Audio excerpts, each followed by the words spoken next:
Eh bien, c'est deux choses. D'abord, les accompagner tout au long de leur projet avec ce qu'on appelle pompeusement un parrain ou une marraine. Et puis la deuxième chose, c'est de les écouter dans leurs besoins, dans des besoins qui ne sont pas remplis ni par la formation permanente, ni par la formation initiale. Donc on est dans une formation opérationnelle assez pragmatique et qui leur est immédiatement assimilable et immédiatement utile pour leur projet. J'ai eu grand plaisir à intervenir sur l'aspect organisation, gestion de projet et surtout recherche de partenaires. Donc en quoi l'organisation du projet et son montage technique va influer sur la recherche de partenaires, qu'ils soient financiers ou techniques pour l'avenir. C'était ça l'objectif de l'après-midi, de permettre aux résidents de présenter leur projet dans un format extrêmement court, dans discours d'ascenseur, quelques secondes, quelques minutes pour être convaincants et faire passer leurs rêves en priorité.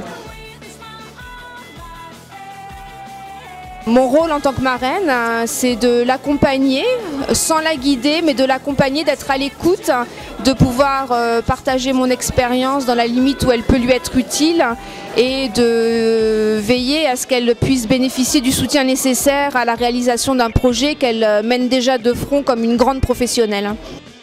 Au niveau de la rédaction, au niveau de la mise en forme et je dirais surtout des objectifs aussi et des contacts évidemment sur place ou en retour et puis aussi je dirais un petit peu la restitution, tout ce qui concerne évidemment la restitution mais je crois que c'est d'abord une aventure humaine, c'est-à-dire que quelque part parrain et une filleule par exemple, le but c'est quand même de partager quelque chose, une rencontre humaine, quelque chose qui est de l'ordre de l'échange et de partage de savoir tout simplement, ça me paraît fondamental.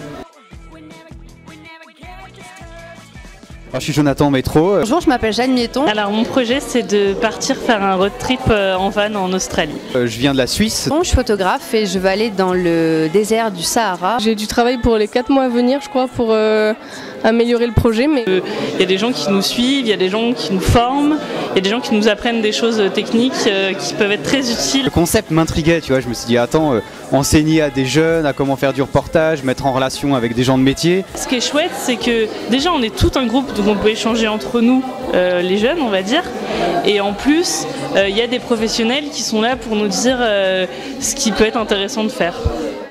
Les récits mais aussi les expériences que les jeunes voyageurs vivent loin de chez nous sont de nature à enrichir la réflexion de la société.